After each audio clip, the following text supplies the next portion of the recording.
But I was more intrigued towards the end of the film than it was at the beginning. I was tempted to turn the thing off about halfway through and just like have a break from it. I had a pit of kind of anxiety building up in my belly that I just couldn't get rid of,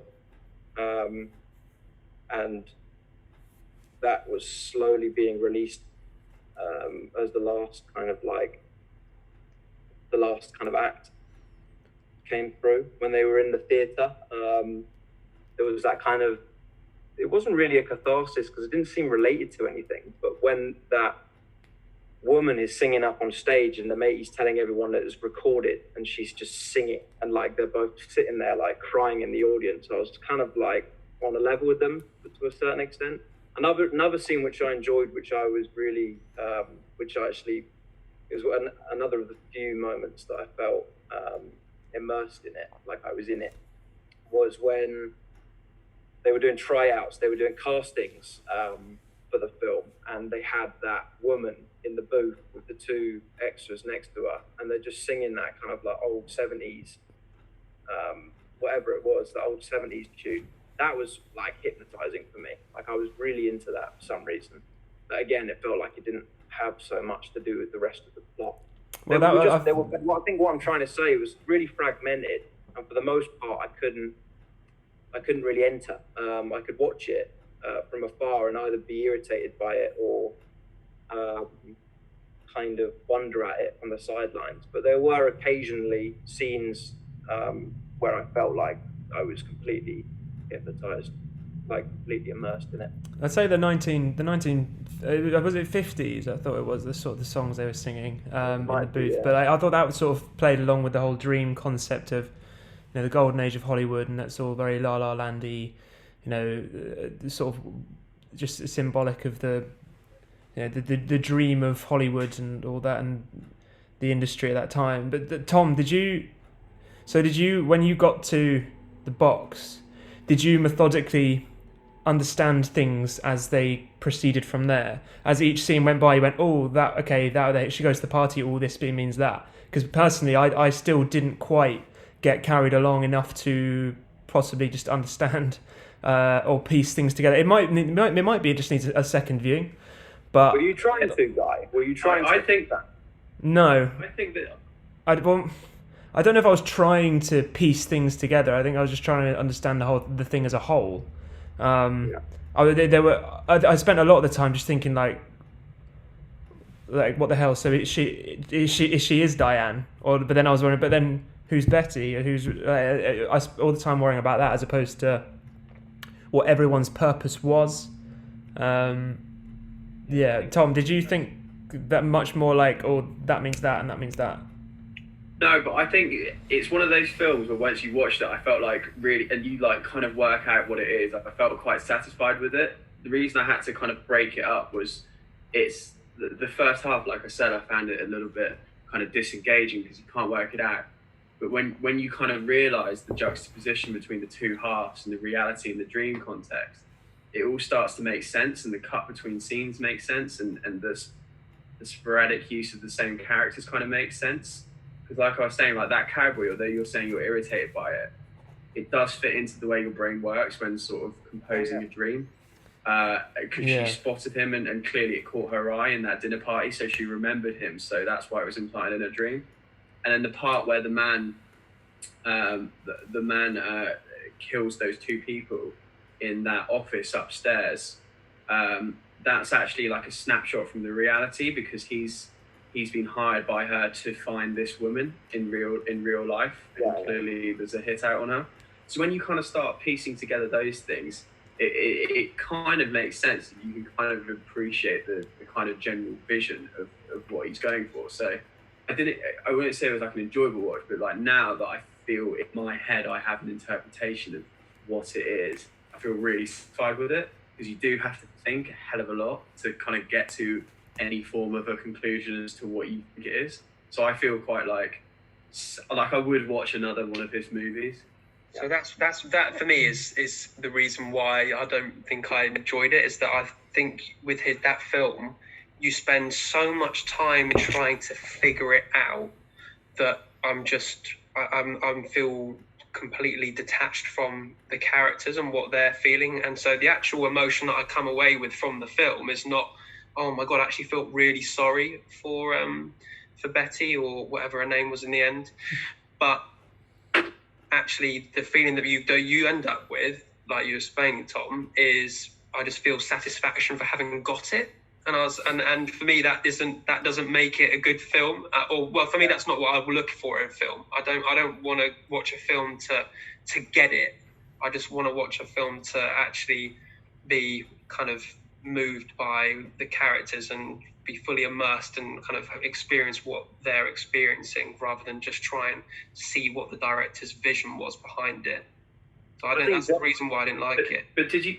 So, for example, did you enjoy Memento? Because I would argue that that's not an enjoyable film at all until it gets to its twist. I'd argue you enjoy it more. I empathize with Guy Pearce's character in Memento. Yeah, I go on a ride with him the whole way through, piecing it together, returning back to the grainy scenes, then going back forward. Because I felt you were on exactly the same boat almost. With Memento, what's happening is being revealed at the same time to you as it is to Guy Pearce almost. I feel like Memento's better personally, not because I have a soft spot for Christopher Nolan or anything like that. Like David Lynch is really, really interesting director. And they are different.